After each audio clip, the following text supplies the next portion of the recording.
दोस्तों, इंसान जब से इस दुनिया में आया है, उसकी दिलचस्पी हमेशा से अपनी दुनिया से दूर उस अंतरिक्ष में रही है। चांद पर जाने, तारों को छूने के ख्वाब देखते देखते आज इंसान मंगल ग्रह पर जाने की तैयारियां कर रहा है। करीब 55 साल पहले भेजे गए सोवियत संघ के पहले कामयाब स्पेस मिशन से लेकर आज दुनिया अंतरिक्ष स्टेशन तक पहुंच गई है। आने वाले समय में लोग अब चांद पर बस्तियां बसाने का ख्वाब देख रहे हैं। अंतरिक्ष में अब तक मिली कामयाबी कुछ हद तक नाज करने लायक है, लेकिन इतनी तरक्की करने के बावजूद अंतरिक्ष में इंसानी छलांग लगाने का भविष्य अभी भी धुंधला ही नजर आता है। हेलो दोस्तों, मैं शिवराम सिंह और आप देख रहे हैं रिसर्च टीवी इंडिया। दोस्तों, 60 और 70 के दशक में इंसान ने जो अंतरिक्ष में छलांग लगाई थी, आज भी हम इतनी सालों के बाद उससे ज्यादा आगे नहीं बढ़ पाए हैं। चाहे फिर वो बात चांद की हो या फिर किसी ग्रह पर जीवन की खोज को लेकर। पिछले 40-50 सालों में अंतरिक्ष को लेकर जो ख्वाब देखे गए थे, उनमें से अभी भी ज्यादातर पूरे नहीं हो पाए हैं। हाँ, एक दौर ऐसा भी था जब अमेरिका और सोवियत संघ के कोल्ड वॉर के दौरान कुछ ऐसे मिशन की योजना जरूर बनी जो बड़े महत्वाकांक्षी थे, लेकिन किसी वजह से वे आगे नहीं बढ़ पाए। दोस्तों, उस समय रूस एक ऐसे मिशन पर काम कर रहा था जिसका मकसद अमेरिका के अंतरिक्ष में सभी सैटेलाइट और रॉकेट को तोप से नष्ट करने का था, जिसे हालांकि पूरा नहीं किया जा सका। आइए जानते हैं ऐसे ही कुछ मिशन के बारे में जिनको उस समय पूरा नहीं किया जा सका। एटमी रॉकेट। दोस्तों, अमेरिकी अंतरिक्ष एजेंसी नासा के अलाबामा स्थित मार्शल स्पेस सेंटर के बाहर एक अजीब तरह का रॉकेट इंजन रखा हुआ है। स्पेस शटल के मॉडल से जुड़ा किसी चिमनी जैसा दिखने वाला ये इंजन बहुत ही खास है, क्योंकि अभी तक किसी स्पेस मिशन के लिए बना ये अब तक का एकमात्र इकलौता इंजन है जिसमें एटमी ईंधन इस्तेमाल होने वाला था।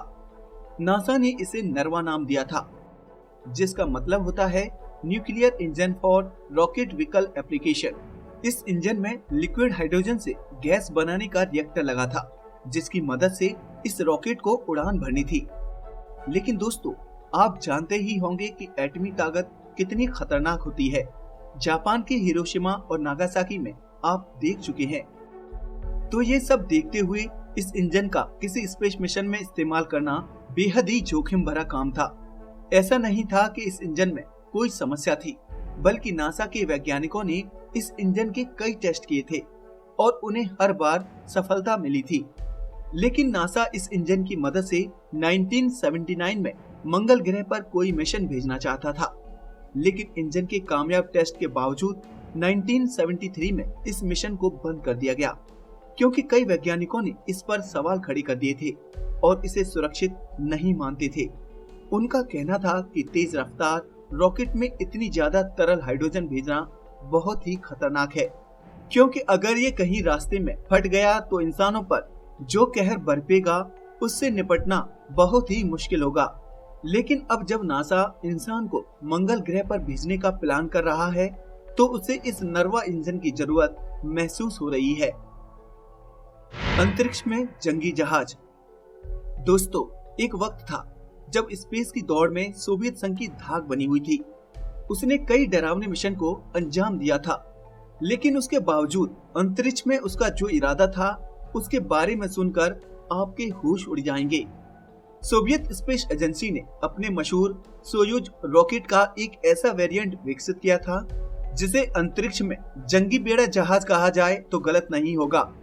इस रॉकेट की मदद से सोवियत संघ का इरादा अंतरिक्ष में अमेरिकी सैटेलाइट और रॉकेट पर नजर रखना ही नहीं था, बल्कि सोयूज रॉकेट के इस वेरिएंट में तोपें भी लगी हुई थी, जिनकी मदद से अमेरिकी सैटेलाइट्स और रॉकेटों का खात्मा करने का प्लान था। तोप के गोले दागने से सोयूज रॉकेट को झटका न लगे, इसलिए तोप को अलग से बनाए गए प्लेटफॉर्म पर तैनात किया जाना था। इस मिशन के लिए सोवियत संघ ने रॉकेट भी विकसित कर लिया था और इसके साथ ही कई अंतरिक्ष यात्रियों को निशाना लगाने की ट्रेनिंग भी दी गई थी। मगर बाद में इस मिशन को रद्द कर दिया गया, क्योंकि खुफिया सैटेलाइट के जमाने में शायद इसकी जरूरत नहीं रह गई थी। Gemini mission.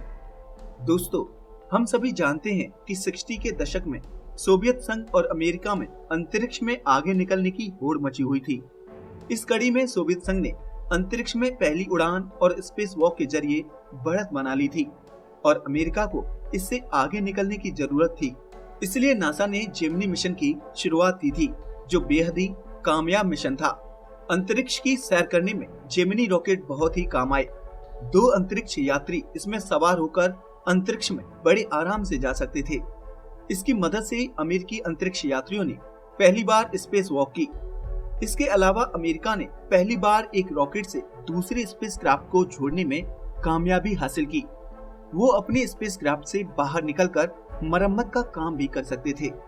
जेमिनी के कामयाब होने के कारण ही अमेरिका चांद पर इंसान को भेजने में सोवियत संघ से आगे निकल गया। हालांकि आज कई लोग उस मिशन को फेक बताते हों, लेकिन वैज्ञानिकों का मानना है कि चांद पर लैंडिंग हुई थी और वहां कुछ ऐसा था जो अमेरिका पूरी दुनिया को दिखाना नहीं चाहता था। इसलिए उसने बहुत सारी बातें लोगों से छिपा ली थी। अब वो वजह क्या थी, ये तो सिर्फ नासा ही जानता है। तो दोस्तों, जब जेमिनी की मदद से नासा सोवियत संघ से आगे निकल गया, तो जेमिनी का डिजाइन बनाने वाले वैज्ञानिक मैकडर्नेल डगलस ने तो जेमिनी का बड़ा वेरिएंट बनाने की भी सोची थी, जिसमें एक साथ 9 एस्ट्रोनॉट अंतरिक्ष में जा सकते थे। लेकिन 1971 में नासा ने स्पेस शटल के डिजाइन पर काम शुरू कर दिया और जेमिनी मिशन को बंद कर दिया गया। लेकिन अब नासा ने दोबारा से उस जेमिनी मिशन पर काम करना शुरू कर दिया है और अंतरिक्ष में सफर कराने के लिए बोइंग और स्पेस एक्स नाम की कंपनियां इस काम में मदद कर रही हैं। Space station freedom. दोस्तों, आज पूरी दुनिया इंटरनेशनल स्पेस स्टेशन यानी ISS के बारे में जानती है। ये अंतरिक्ष में कई देशों के मिलकर काम करने की सबसे बड़ी मिसाल है। इसकी शुरुआत सबसे पहले अमेरिका ने की थी। इसके बाद उसका सबसे पुराना दुश्मन रूस भी इस ISS में पार्टनर बन गया और धीरे धीरे करके कई देश इसमें शामिल हो गए।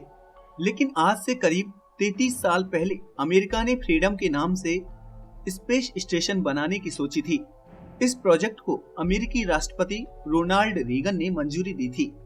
नासा का इरादा ऐसा स्पेस स्टेशन बनाने का था जिसमें आराम करने और मौज मस्ती की सुविधा भी होती। इसके साथ ही बाहर से लाकर कोई सैटेलाइट और दूसरे स्पेसक्राफ्ट की मरम्मत और उनको रखने का भी प्लान था। कुल मिलाकर फ्रीडम ऐसा स्टेशन बनने वाला था कि जैसा हम आजकल साइंस फिक्शन फिल्मों में देखते हैं। मगर शीत युद्ध के खात्मे के बाद ये महंगा, बेतुका और गैर जरूरी प्रोजेक्ट बंद कर दिया गया। Soviet space plane. Cold war के दौरान स्पेस की होड़ में लगे अमेरिका और सोवियत संघ एक ही काम के लिए अलग अलग तरह के स्पेसक्राफ्ट बनाते थे और कई बार ऐसा भी होता था कि ये देश एक दूसरे से आगे निकलने के लिए एक दूसरे के अच्छे डिजाइन की नकल भी किया करते थे। जैसे अमेरिकी स्पेस शटल की नकल करके सोवियत संघ ने ब्यूरॉन नाम का स्पेस प्लेन बनाया। लेकिन खुद अमेरिका ने सोवियत संघ के ही पुराने स्पेस प्लेन का डिजाइन चुराकर उसकी मदद से स्पेस शटल बनाया था। सोवियत संघ के उस स्पेस प्लेन का नाम MiG-105 था। रूस के वैज्ञानिकों का इरादा था कि इस प्लेन को रॉकेट से अंतरिक्ष में भेजा जाए और वापसी में यही स्पेस प्लेन किसी आम विमान की तरह एयरपोर्ट पर उतरे। सोवियत संघ ने इस स्पेस प्लेन की टेस्ट फ्लाइट में कामयाबी हासिल कर ली थी, मगर तब तक ये तकनीक अमेरिका के हाथ लग गई और उन्होंने इसे स्पेस शटल का नाम देकर सोवियत संघ से बाजी मार ली। अब सोवियत स्पेस प्लेन और अमेरिकी स्पेस शटल दोनों का दौर खत्म हो गया है, लेकिन एक अमेरिकी कंपनी फिर से स्पेस प्लेन के इस डिजाइन को जिंदा करने में जुट गई है। सिएरा नेवादा कॉर्पोरेशन नाम की इस कंपनी ने स्पेस प्लेन को ड्रीम चेजर का नाम दिया है। इस मिशन में नासा ने भी पैसा लगाया है। आने वाले कुछ सालों में इंटरनेशनल स्पेस स्टेशन तक जरूरी सामान पहुंचाने में इस अंतरिक्ष विमान का इस्तेमाल करने की तैयारी है। कोल्ड वॉर के समय में स्पेस की होड़ में विकसित की गई तकनीक आज की अंतरिक्ष तक जाने की जरूरत में काम आ रही है। इसी तरह से मंगल ग्रह और दूसरे ग्रहों पर जाने के लिए एटमी ईंधन वाले रॉकेट के बारे में भी फिर से सोचा जा रहा है। दोस्तों, अब ये एटमी ईंधन वाले रॉकेट कितने सफल होते हैं ये आने वाला वक्त बताएगा। लेकिन दोस्तों, आपको क्या लगता है कि ऐसे एटमी रॉकेट का इस्तेमाल करना सही रहेगा? क्योंकि वैज्ञानिक पहले भी इस एटमी रॉकेट के प्रयोग पर सवाल खड़े करते आए हैं। कमेंट करके बताएं। अगर आपको ये वीडियो अच्छा लगा हो तो इसे लाइक करें और इसे शेयर भी करें। साथ ही हमारे चैनल को भी सब्सक्राइब करें और उसके बगल में बनी घंटी को दबाना न भूलें। धन्यवाद दोस्तों।